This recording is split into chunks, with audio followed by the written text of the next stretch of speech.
2024 లేదా 25లో డిగ్రీ లేదా బీటెక్ చదివారా? సాఫ్ట్‌వేర్ జాబ్ కోసం ఎదురు చూస్తున్నారా? అయితే కోడ్ జ్ఞాన్ 100 డేస్ కోర్సులో చేరండి. జాబ్ సాధించండి. భర్తలు భార్యలపై కేసులు వేయొచ్చా అనే ఈ టాపిక్ని ఇంట్రెస్టింగ్ టాపిక్ని మీద ఈరోజు డిస్కషన్ నడుస్తుంది. నమస్కారం అండి. నమస్తే. ఈరోజు మాకు ఇంట్రెస్టింగ్ టాపిక్. ఎప్పుడు కూడా లీగల్గా చూసుకుంటే ఆడవాళ్ళకే ఎక్కువగా లీగల్గా సపోర్ట్ ఉంటుంది అని చెప్పి అంటున్నారు. కానీ భర్తలు కూడా సఫర్ అయ్యే సందర్భాలు చాలా ఉంటున్నాయి. అలాంటి వాళ్ళు భార్యల మీద కేసు వేయొచ్చా?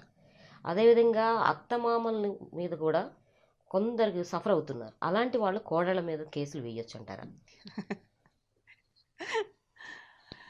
యాక్చువల్‌గా అండి ఫ్యామిలీ మ్యాటర్స్ విషయానికి వచ్చేసరికి ఎప్పుడు కోడళ్ళే కేసులు ఫైల్ చేయడం అనేది మనం రెగ్యులర్‌గా చూస్తూ ఉంటాం. అవును. హస్బెండ్స్ వేసినవి ఉంటాయి, అత్తలు వేసినవి ఉంటాయి. ఏం కేసులు వేస్తారు? ఎలాంటి సందర్భాల్లో వాళ్ళకి వేయడానికి అవకాశం ఉంది అంటే, కోడలు అనేది ఎప్పుడైనా ఫ్యామిలీ డిస్ప్యూట్ వస్తే ఇమ్మీడియట్‌గా అమ్మాయి ఇచ్చేది 498 కంప్లైంట్ ఒకటి. తను జాబ్ చేసుకోకపోతే, తన పేరు మీద ఏమి ఆస్తులు లేకపోతే కనుక మెయింటెనెన్స్ కేసు వేసుకునే రైట్స్ ఉంటాయి. అలాగే గృహహింసకి సంబంధించి గృహహింస చట్టం ప్రకారం అమ్మాయి డీవీసీ కేసు ఫైల్ చేసుకుంటూ ఉంటుంది. ఈ 3 కేసులు వేస్తారు. పిల్లలు ఏదైనా ఉంటే కనుక కొంతమంది ప్రాపర్టీ కేసులు షేరింగ్ కోసం అని చెప్పి వేయడం అనేది జరుగుతుంది. ఇంతే మనకు తెలుసు. జెంట్స్ విషయానికి వచ్చేసరికి డైవర్స్ కేసు ఫైల్ చేస్తారు, లేదా రెస్టిట్యూషనల్ కంజుగల్ రైట్స్ కోసం భార్యని కాపురానికి రమ్మని వేస్తారు. ఈ కేసులు వైఫ్ కూడా వేయొచ్చు. అంటే తనకి డైవర్స్ ఇచ్చే ఉద్దేశం లేకపోతే ఆర్సీఆర్ ఈవిడ వేసుకుంటుంది, ఆయన డైవర్స్ వేస్తాడు. లేదా వైఫే నాకు డైవర్స్ కావాలి అనుకుంటే ఈ 3 కేసులు వేసి డైవర్స్ కూడా వేస్తుంది. ఓకే. సో ఈ 3 కేసులు వాళ్ళు హింసించడానికి పనికొస్తే ఇక్కడ డైవర్స్ అనేది ఫ్రీగా అతని నుంచి విడిపోయి హ్యాపీగా బతకడానికి పనికొస్తుంది తనకి. సో ఇంతవరకే జనాలకి అవేర్నెస్ ఉంటుంది. డైవర్స్ కేసు వేసుకుంటే అంతకంటే ఆప్షన్ లేదు జెంట్స్కి అనేది ఒక ఫీలింగ్. యాక్చువల్గా ఈ కేసులకి ఫైట్ చేయడమే చాలా ప్రాబ్లమాటిక్ విషయం జెంట్స్కి. అక్కడే ఆమెకి అడ్వకేట్ ఎక్స్పెన్సెస్ కానీ కోర్టుల చుట్టూ తిరగడం కానీ కొంత సివియర్గా ఉంటుంది.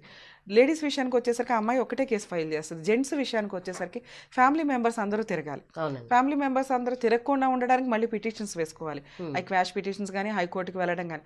అంటే నెంబర్ ఆఫ్ కేసులు ఒకే కుటుంబం మీద పడినప్పుడు కొత్త కేసులు వేసుకొని మళ్ళీ తిరగడం ఎందుకు అనేది నా ఉద్దేశం. యాక్చువల్గా ఒకవేళ వేసుకుంటే ఎట్లాంటి కేసులు వేసుకోవచ్చు జెంట్స్ అనేది. యాక్చువల్గా అత్తగారు కోడలు ఒకే ఇంట్లో కలిసి ఉంటే కనుక ఆ కోడలు భర్త అంటే అమ్మాయి అత్తగారికి సంబంధించిన కొడుకు కోడలు ఇద్దరు హ్యాపీగా ఉండి వీళ్ళకి అత్తమామల్ని హింసించడం అనేది జరిగితే కనుక అత్తగారు కూడా ఒక స్త్రీ అనేది డొమెస్టిక్ వైలెన్స్ యాక్ట్ చెప్తుంది. కాబట్టి అత్తగారు వెళ్ళి నా కోడలు నన్ను హింసిస్తుంది అని చెప్పి కేసు ఫైల్ చేసుకునే రైట్స్ వాళ్ళకు ఉంటాయి. డొమెస్టిక్ వైలెన్స్ యాక్ట్ ప్రకారం గృహహింస ఎవరికి జరిగిన అంటే ఒక స్త్రీ 4 గోడల మధ్య అంటే ఇంట్లో ఒకే ఇంట్లో అది భర్త దగ్గర నుంచి జరగవచ్చు, అత్తమామల దగ్గర నుంచి జరగవచ్చు, అమ్మా నాన్న నుంచి జరగవచ్చు, పిల్లల దగ్గర నుంచి జరగవచ్చు. ఈ పాత్రలో ఏ స్త్రీ ఉన్నా కూడా డొమెస్టిక్ వైలెన్స్ ప్రకారం కేసు ఫైల్ చేసుకోవచ్చు.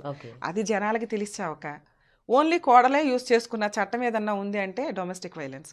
కూతుర్లు కూడా వేసుకోవచ్చు, తల్లులు కూడా వేసుకోవచ్చు, అత్తలు కూడా వేసుకోవచ్చు.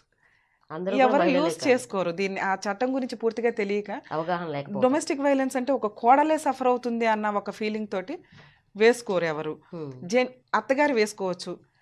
ఇప్పుడు కోడలు కేసు వేసినాక అత్తగారు కూడా వెళ్ళిపోయి నాకు డొమెస్టిక్ వైలెన్స్ అంటే కోర్టు యాక్సెప్ట్ చేయదు. ప్రూవ్ చేసుకోవాలి, చాలా లిటిగేషన్ ఉంటుంది. ముందే అత్తగారు వెళ్ళిపోయి నాకు ఆ కోడలతో లిటిగేషన్ అన్నప్పుడు వేరు. బాబు నన్ను ఇట్లా హింసిస్తుంది, నా ఇంత ప్రాపర్గా లేదు వ్యవహారం అంతా, మమ్మల్ని ఇట్లా బ్లాక్మెయిల్ చేస్తున్నారు ఇదని. అలాగే అత్తమామలు ఎవరైతే ఉన్నారో వాళ్ళు హ్యూమన్ రైట్స్ కమిషన్కి వెళ్ళి మాకు ఈ ఇంట్లో ఇంత సఫర్ జరుగుతుంది, మాకు ఇంత ఇబ్బందికరంగా ఉంది కోడలు వాళ్ళ ప్రవర్తన వల్ల అని వాళ్ళు ప్రొటెక్షన్ అడుగుతూ కేసు ఫైల్ చేసుకోవచ్చు. అంటే అత్తమామలు వేసుకోవడానికి ఈ ఫెసిలిటీస్ ఉన్నాయి. అత్తగారు ఒక్కళ్ళే వేసుకోవాలంటే యాజ్ ఏ స్త్రీగా ఆవిడ డొమెస్టిక్ వైలెన్స్ ఎట్లా వేసుకుంటుందో అత్తమామలు ఇద్దరు కలిసి వాళ్ళు సీనియర్ సిటిజన్స్ లేకపోతే సఫర్ అవుతున్నారు ఇంట్లో అనుకుంటే ప్రొటెక్షన్ పర్పస్గా హ్యూమన్ రైట్స్ కమిషన్కి వెళ్ళే రైట్స్ ఉంటాయి. లేదా అత్తమామల ఆస్తి ఇది బలవంతంగా కోడలో కొడుకు ఉండడానికి వీల్లేదు. లేదా కోడలో కొడుకు ఏదో గొడవ జరుగుతుంది, కొడుకు ఎక్కడో వేరే ఊళ్ళోనో వేరే స్టేట్లోనో వర్క్ చేస్తున్నాడు, కోడలు బలవంతంగా ఈ ఇంట్లో నేను వీళ్ళిద్దరిని చూసి పెళ్లి చేసుకున్నాను కాబట్టి ఈ ఇంట్లో ఉంటానండి అని డిస్ప్యూట్ వచ్చిన తర్వాత అంటానికి కుదరదు. అంతా అన్యోన్యంగా ఉన్న రోజున ఖచ్చితంగా ఆ ఇంటి కోడలే అమ్మాయి వారసురాలు, అమ్మాయికి అన్ని రైట్స్ ఉంటాయి. కానీ డిస్ప్యూట్ వచ్చిన తర్వాత వీళ్ళ మీద కేసులు ఫైల్ చేసేసి నేను బలవంతంగా ఆ ఇంట్లో ఉంటాను, నాకు విత్ ప్రొటెక్షన్, నాకు ఆ ఇంట్లో ఉండే రైట్స్ ఇవ్వండి అనే హక్కు కోడలకు ఉండదు. సో కోడలు ఏం చేస్తుంది, ఆటోమేటిక్గా బలవంతంగా అట్లా ఉన్నప్పుడు అత్త మామలు ప్రొటెక్షన్తో పాటు ఈ అమ్మాయిని బయటికి పంపించండి, మాకు సేఫ్టీ లేదని పోలీస్ స్టేషన్లో కంప్లైంట్ ఇచ్చుకునే రైట్స్ ఉంటాయి. ఓకే. ఇక భర్త విషయానికి వచ్చేసరికి భార్య మీద ఎటువంటి కేసులు వేయొచ్చు. ఇప్పటిదాకా కాపురానికి రానో లేకపోతే విడాకులు ఇచ్చేయనో వేయడానికే ఉన్నాయి. 498 వీళ్ళు గెలిస్తే కనుక ఉమ్, హస్బెండ్ తరపు వాళ్ళు ఖచ్చితంగా దాని మీద డిఫామేషన్కి సంబంధించి కేసు ఫైల్ చేసుకునే రైట్స్ వాళ్ళకు ఉంటాయి. ఓకే. హస్బెండ్కి సంబంధించినవి వేశాడే అనుకో, ఆల్రెడీ ఈ 4 కేసులే ఫైట్ చేస్తున్నాడు, మళ్ళీ డిఫమేషన్కి ఇంకోటి వేసి తవ్వుకోవడం ఎందుకు? మనం ఎప్పుడైతే డిఫమేషన్ లేకపోతే మనకి లాస్ జరిగిందని వేస్తామో, ఈ అమ్మాయి ఈ ఓడిపోయిన కేసుల్ని రీఓపెన్ చేయమని చెప్పి అప్పీల్కి వెళ్తుంది. ఓకే. ఓడిపోయాను కాబట్టి అప్పీల్ వేసుకునే రైట్స్ ప్రతి ఒక్కళ్ళకే ఉంటాయి. ఓకే. మళ్ళీ ఆ అమ్మాయి అక్కడికి వెళ్ళి వేసింది అనుకో, మనకి అక్కడ ఒక ఖర్చు, ఉమ్, అక్కడ ఒక తిరుగుడు, అదొక టెన్షను. ఇంత ఎందుకు అని ఇవి జెంట్స్ యూస్ చేసుకోరు. ఉమ్, సో అది మంచి పనే యూస్ చేసుకోకపోవడం అనేది. నెక్స్ట్ స్వతహాగా సొసైటీ ఫీలింగ్ ఏంటంటే వన్స్ ఒకసారి ఇంకా స్టిల్ మ్యారేజ్కి మన ఇండియన్ కల్చర్లో కొంత రెస్పెక్ట్ ఉంది కాబట్టి అమ్మాయి జీవితం నాశనం అయిపోయినట్లే లెక్క, ఉమ్, వారసులు రోడ్డు మీద పడినట్లే లెక్క అనేది కొంత కన్సిడర్ చేసి, అది ఏ కంట్రీలోనే అన్నా ఉందండి. ఓకే. వేరే కంట్రీస్లో విషయానికి వచ్చినప్పుడు ఇప్పుడు మనం అంత పాష్ కల్చరు అన్న యుఎస్ వేరే చోట్ల కూడా 50% ఇచ్చేస్తారు. ఉమ్, నీకు డైవర్స్ ఎంత ఈజీయో విడగొట్టడం అనేది రెస్పాన్సిబిలిటీ కూడా అంత ఈజీగా వస్తుంది. ఓకే. మన ఇండియాలో అంత ఈజీగా రావు. ఓకే. భర్త వదిలేశాడు అంటే ఇక అంతే, ఇటు సొసైటీలోనూ ఒక అవమానమైన ఫీలింగ్ అనే ఇంకా ఆ కల్చర్లో ఉన్నాము.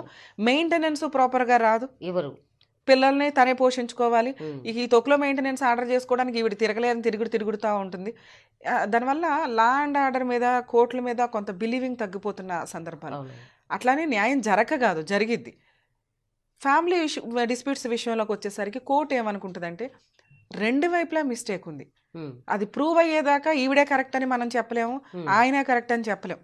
సో ఎవిడెన్స్ ట్రయల్స్ కంప్లీట్ అయితే తప్ప ఎవిడెన్స్ మీద డిపెండ్ అయ్యి ఆర్డర్ ఇవ్వడం అనేది జరగదు. ఉమ్, ఎట్లాంటి వ్యక్తులన్నా భార్య పిల్లల్ని పోషించాల్సిన బాధ్యత భర్తకే ఉంటుంది కాబట్టి మెయింటెనెన్స్లు ఈ కేసులు అయితే ఖచ్చితంగా మహిళ గెలుస్తుంది.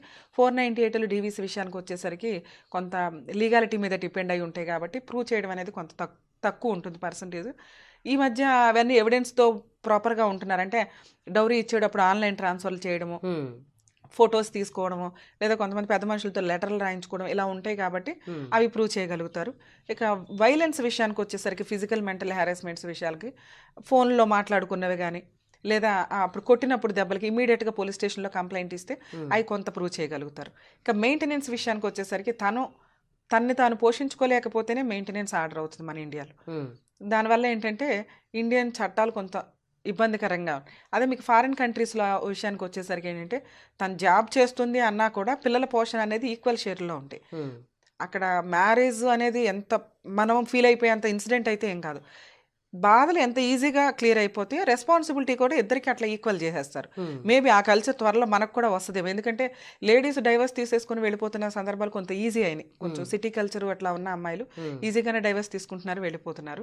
ఈ సందర్భం వచ్చినప్పుడు పిల్లలు సింగిల్ పేరెంటింగ్ అయిపోతుంది. అవునండి. ఇంకా మనకి ఇండియాలో పిల్లలకి యొక్క ప్రొటెక్షన్కి సంబంధించి ప్రాపర్ చట్టాలు సివియర్గా లేవు.